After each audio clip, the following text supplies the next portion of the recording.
नमस्कार दोस्तों। आज का सब्जेक्ट है एनर्जी एंड एनवायरमेंटल इंजीनियरिंग, जिसके अंदर आज हम लोग समझेंगे वैल्यू ऑफ बायोडायवर्सिटी। इस टॉपिक को समझने के लिए सिर्फ जो मैं यहाँ पर समझा रहा हूँ उसको ध्यान से सुनना है और वीडियो पूरा देखना है, समझ में आ जाएगा। चलते हैं, स्टार्ट करते हैं। सबसे पहले यहाँ पर हम लोग जो लिखा है वैल्यू ऑफ बायोडायवर्सिटी, इसमें हम क्या समझने वाले हैं। यदि हमें ये समझ में आ गया कि आज हम लोग क्या समझेंगे तो पूरा लेक्चर समझ में आ जाएगा और आप उसको मन से भी लिख पाएंगे। तो पिछले वीडियो में हम लोगों ने बायोडायवर्सिटी का इंट्रोडक्शन, उसके टाइप समझे थे। इसी को मैं थोड़ा सा मोटे तौर पर बायोडायवर्सिटी को क्या बोलते हैं समझा देते हैं। बायोडायवर्सिटी को जो हम डिफाइन करते हैं उसको इस रूप में डिफाइन करते हैं, जो हमारी पृथ्वी पर डिफरेंट वैरायटी के जो प्लांट्स पाए जाते हैं, डिफरेंट वैरायटी के जो डिफरेंट वैरायटी के एनिमल्स पाए जाते हैं, डिफरेंट वैरायटी के जो हमारे सूक्ष्म जीव पाए जाते हैं, जिन्हें हम सबको क्या बोलते हैं, लिविंग थिंग के रूप में जानते हैं। इन्हीं को हम बायोडायवर्सिटी के रूप में डिफाइन करते हैं। अब यहां पर हमें जो समझना है वो क्या समझना, ध्यान से सुने। ये जो मैंने नाम लिए हैं, डिफरेंट टाइप्स के एनिमल्स, डिफरेंट टाइप्स के प्लांट्स, डिफरेंट टाइप्स के सूक्ष्म जीव, इनकी हमारी सोसाइटी के अकॉर्डिंग क्या वैल्यू है, हमारे लिए इनकी क्या उपयोगिता है, इनके संरक्षण के लिए क्या हम लोग उपाय करते हैं, हमारी इनके प्रति क्या नैतिक वैल्यू है, इन सब के आधार पर इसकी डिफरेंट टाइप्स की वैल्यू होती है, जिसमें सामने आपको लिखा मिल जाएगा। पहली होती है यूज वैल्यू, इसी के अपोजिट होती है non use value. Use value और नॉन यूज वैल्यू। अब जो यूज वैल्यू है इसको कुछ कैटेगरी में डिवाइड किया गया है, जैसे डायरेक्ट वैल्यू, इनडायरेक्ट वैल्यू और ऑप्शन वैल्यू। जो नॉन यूज वैल्यू है इसको भी डिफरेंट टाइप से डिफाइन किया गया, बक्यूस्ट वैल्यू और एग्जिस्टेंस वैल्यू। अब बस इन जो वैल्यू जो यहां पर हमने नाम लिए, इनको वन बाय वन समझना है, तो पूरा लेक्चर इस तरह हमारा खत्म हो जाएगा और आपको समझ में भी आ जाएगा। तो चलते हैं, ये जो वैल्यू है इनको वन बाय वन समझते हैं। सबसे पहले हम लोग समझेंगे जो यूज वैल्यू है उसमें जो डायरेक्ट वैल्यू होती है। अब डायरेक्ट वैल्यू को ऐसे डिफाइन किया गया, ध्यान से सुने। जो हमारे बायोलॉजिकल रिसोर्सेस हैं, जो हमारे बायोलॉजिकल रिसोर्सेस हैं, जिन्हें हम देख सकते हैं, जिनका हम आनंद ले सकते हैं, जिन्हें हम प्राप्त कर सकते हैं, बिना किसी मार्केट की सहायता से। मार्केट मतलब बिना मार्केट जाए, बिना खरीदे, बिना किसी की सहायता से। जैसे कुछ मैंने यहां पर एग्जांपल दिए हैं, उनमें जो डायरेक्ट वैल्यू है उनमें दो भागों में डिवाइड किया गया है। डायरेक्ट वैल्यू इनको दो भागों में डिवाइड किया गया। डायरेक्ट दो भागों में पहली होती है कंसम्पटिव वैल्यू। क्या होती है? कंसम्पटिव वैल्यू। कंसम्पटिव वैल्यू का मतलब होता है कि वह जो हमारी बायोलॉजिकल रिसोर्सेस हैं जिन्हें हम डायरेक्ट प्राप्त कर सकें। जैसे कि जो जंगल होता हमारा, उसके आसपास बहुत सारी सोसाइटी रहती है, बहुत सारे लोग रहते हैं। वो लोग जो हमारी खाना वगैरह बनाते हैं, वो लकड़ी कहां से प्राप्त करते हैं? उसी जंगल से प्राप्त करते हैं। वह किसी मार्केट में नहीं जाते हैं, ना ही उनको खरीदना पड़ती है। तो जिसको देख सकते हैं और जिसको डायरेक्ट प्राप्त कर सकते हैं। ये क्या हुई? यहां तक कि उनके जो घर वगैरह जहां पर भी रहते हैं, वह भी लकड़ी वगैरह से, जो वहां से घास वगैरह है, जो भी सामान प्राप्त करते हैं उसी जंगल से प्राप्त करते हैं, उसी से बनाते हैं। ये सब क्या है? डायरेक्ट वैल्यू या कंसम्पटिव वैल्यू की कैटेगरी में आते हैं। जैसे उनके जानवर वगैरह रहते हैं, एनिमल्स रहते हैं जो पालते हैं, उनके लिए घास वगैरह, वह सब कहां से? उसी जंगल से प्राप्त करते हैं। मांस वगैरह जो शिकार करते हैं भोजन के लिए, वह भी डायरेक्ट वो जंगल से प्राप्त कर सकते हैं। इसके अलावा जो कंसम्पटिव वैल्यू है, इनका एक और बहुत बड़ा डायरेक्ट बेनिफिट होता है, क्योंकि जैसा मैंने बताया जंगल के आसपास रहते हैं, तो जंगल में जो फ्रूट्स रहते हैं, मैं एग्जांपल से दिखा देता हूं। एक जंगल में हम लोग देखते हैं बहुत सारे फ्रूट्स रहते हैं जिनकी कैटेगरी भी आपको पता नहीं होगी, वह इनको प्राप्त होते हैं डायरेक्ट, जो किसी मार्केट में जाने की जरूरत नहीं पड़ती। जामुन का नाम सुना होगा आपने, लकड़ी कटकर टूट के गिर जाती है, उनके बीच में जो क्या होता है, जो हमारा मशरूम वगैरह पैदा हो जाता है, ये सभी डायरेक्ट जंगल से प्राप्त करते हैं। बहुत सारी सब्जियां की कैटेगरी रहती है, वह उनको डायरेक्ट जंगल से प्राप्त हो जाती है। बहुत सारी जड़ी बूटियां रहती हैं, वह भी डायरेक्ट इनको जंगल से प्राप्त हो जाती है। जो मैंने यहाँ पर एग्जांपल समझाने की कोशिश की, इनसे आपको समझ में आ रहा होगा जो मैं समझा रहा हूँ। तो उम्मीद है आपको कंसेप्टिव वैल्यू क्या होती है समझ में आ गया हो। अब नॉन कंसेप्टिव वैल्यू रहती है, वह कितने टाइप्स की रहती है, उनको क्या बोला जाता है, ये मैं समझा देता हूँ। नेक्स्ट है हमारी नॉन कंसेप्टिव वैल्यू। नॉन कंसेप्टिव वैल्यू को इनडायरेक्ट वैल्यू ऑफ इकोसिस्टम के फंक्शन के रूप में डिफाइन किया गया, जिसका नॉर्मल मतलब क्या होता है, ध्यान समझना। इकोसिस्टम फंक्शन का मतलब होता है जो भी हमारे डिफरेंट टाइप्स के एनिमल्स हैं, प्लांट्स हैं या हमारे सूक्ष्म जीव, इनकी जो इनकी ड्यूटी है, इनके आधार पर इनका मूल्य समझना, हमारी सोसाइटी के आधार पर इनको इंपॉर्टेंस देना, इनका संरक्षण करना, इनके फ्यूचर के लिए इनको कैसे बचाया जाए ये सोचना, हमारी इन सब के प्रति नैतिक क्या जिम्मेदारी है या नैतिक जिम्मेदारी क्या है ये डिसाइड करना, ये सब किसमें आती हैं, नॉन कंसेप्टिव वैल्यू के अंदर आते हैं। अब नॉन कंसेप्टिव वैल्यू को डिफरेंट टाइप्स की वैल्यू में डिवाइड किया गया, जिसमें पहली है सोशल वैल्यू। क्या है, सोशल वैल्यू।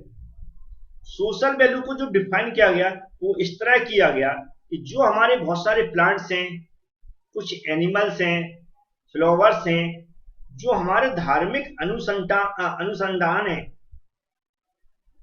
उनके आधार पर इनके यूज को या इनकी इंपॉर्टेंस बताई गई है।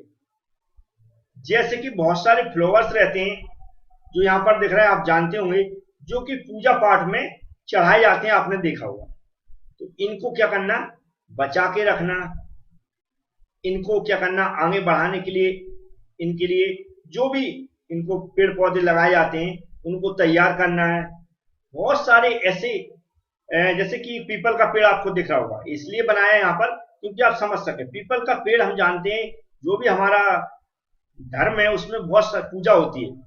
इसको सुरक्षित करना, लोग इसको जैसे यहाँ पर एक रोड दिखाया गया कि रोड डल रहा है तो इसको काट दिया गया, लेकिन इसको काटने नहीं दिया गया, क्योंकि हमारे धर्म के हिसाब से इसकी इंपॉर्टेंस क्या है, उसके हिसाब से इसको संरक्षित सुरक्षित किया गया। जैसे क्या होती है हमारी काऊ, यहाँ पर दिख रहा है, काऊ का बच्चा दिख रहा है, इसकी भी पूजा होती है हमारी, इसको भी सुरक्षित करना, उसकी जो इंपॉर्टेंस है वो है उसको दिलाना। तो ये सोशल वैल्यू में आता है। अब नेक्स्ट टाइप समझते हैं। नेक्स्ट है एथिकल वैल्यू, जिसे नैतिक मूल्य के रूप में हम जानते हैं। अब हमें इसको किससे रिलेटेड करना है, जो हमारे बायोलॉजिकल रिसोर्सेस हैं, या फिर हम ऐसा कह सकते हैं इकोसिस्टम। हमने क्या नाम लिए, चाहे वो हमारे एनिमल्स हों, चाहे हमारे प्लांट्स हों, चाहे हमारे सूक्ष्म जीव, इनके प्रति हमारी क्या जिम्मेदारी है। जो हमारे पालतू जानवर है उनको संरक्षण देना है, हमारे जंगल में रहने वाले जानवर हैं उनको भी सुरक्षा प्रदान करना। जैसे कि आपका फॉरेस्ट विभाग में आप देखते हैं, जो भी उनको संरक्षित करने के लिए व्यवस्था कर दी जाती है कि वो उनका एरिया डिसाइड कर दिया जाता है, और लोगों के जो भी पेड़ पौधे कटने का उन पर प्रतिबंध लगा दिया जाता है, उधर आम इंसान का आना जाना भी बंद कर दिया जाता है। ये क्या हमारी नैतिक वैल्यू में आ जाता है। ऐसे ही पालतू जानवर हैं, उनके लिए हमारी जो जिम्मेदारी वह करना है। अब चाहे प्लांट्स हो, जैसे कि प्लांट से हमारी क्या नैतिक जिम्मेदारी है, पेड़ पौधे लगाना, उनको काटने ना देना। इस तरह हमारे क्या होते हैं। अब क्या होता है, लोग आजकल नैतिक जिम्मेदारी इसलिए समझना जरूरी है, जो पेड़ पौधे हैं हमारे या प्लांट्स हैं, अगर वो फ्रूट्स देते हैं या उनका मार्केट वैल्यू है तो हम उनको क्या करते हैं, संरक्षण देते हैं, उनको बढ़ावा देते हैं। लेकिन इसको इस तरह नहीं जोड़ा जा सकता। अगर किसी की मार्केट वैल्यू नहीं है तो भी हमें उनको संरक्षण देना है। अगर कोई ऐसे एनिमल्स हैं तो उनके लिए क्या, जो रहने की और खाने की व्यवस्था करना। तो इस तरह क्या कह सकते हैं हम, जो हमारी एथिकल वैल्यू है वह उसको पूरी तरह हमारी जिम्मेदारी है उसको, ये हमारी किसके अंदर, नॉन कंजम्पटिव वैल्यू के अंडर में आता है एथिकल वैल्यू। अब नेक्स्ट टाइप समझेंगे। नेक्स्ट है एस्थेटिक वैल्यू। एस्थेटिक वैल्यू में यहां पर लगा सौंदर्य संबंधी वैल्यू, जिसका मतलब क्या होता है, आप लोग घूमने जाते होंगे, बहुत सारी झीलें देखे होंगे, तालाब देखे होंगे, नदियां देखे होंगे, बहुत सारे पार्क देखे होंगे, बहुत सारे जो पहाड़ वगैरह रहते हैं, ऊंची ऊंची चोटियां रहती हैं जहां पर घूमने जाते हैं वह देखे होंगे, बहुत सारे ऐसे घने जंगल देखे होंगे जहां पर हम घूमने जाते हैं। ये एस्थेटिक वैल्यू के अंदर में आते हैं, जो हम सब्जेक्ट पढ़ रहे हैं इसके अंदर। इनको हमें क्या करना है, हम लोग क्या पढ़ रहे हैं यहाँ पर, इनको संरक्षित करना, इनको सुरक्षित करना, इनको बचाना फ्यूचर के लिए, इसे हम बोलते हैं एस्थेटिक वैल्यू, है ना। जिनके लिए क्या किया जाता है, इन्हें संरक्षित किया जाता है पर्सनल जो हमारा फायदा है उससे हटके, क्योंकि ये सब है ये क्या है, हमारे जो भी समाज है, सोसाइटी है, उसको सुंदर बनाते हैं। हमारी नैतिक जिम्मेदारी रहती है कि इनको बढ़ावा दिया जाए और इसमें दिमाग लगाया जाए कि इनको कैसे बढ़ावा दे सकते हैं, कैसे इनको और सुंदर बना सकते हैं, कैसे फ्यूचर के लिए इनको बचाया जा सकता है और आगे इस तरह की चीजों को और डेवलप किया जा सकता है। इसे बोलते हैं हम एस्थेटिक वैल्यू। अब नेक्स्ट टाइप समझते हैं। नेक्स्ट है बकिस्ट वैल्यू। बकिस्ट वैल्यू का यहाँ पर नॉर्मल मतलब होता है कि जो आने वाली पीढ़ी है उसके लिए जो हमारे इकोसिस्टम की फंक्शनिंग है, उसमें जो हमारे प्लांट्स हो, एनिमल्स हो, उनको क्या करना, संरक्षित करना, आने वाली पीढ़ी के लिए बढ़ावा देना। जैसे कि बहुत सारी ऐसी प्लांट्स हैं या ऐसी चीजें हैं जिन्हें हम रोज उपयोग करते हैं, जैसे कि आपको दिख रहा है कुछ यहाँ फ्रूट्स रखे हुए हैं, कुछ यहाँ शुगर कैन मतलब गन्ना बोलते हैं, नींबू रखा हुआ है, कुछ दालें यहाँ पर बताई गई हैं।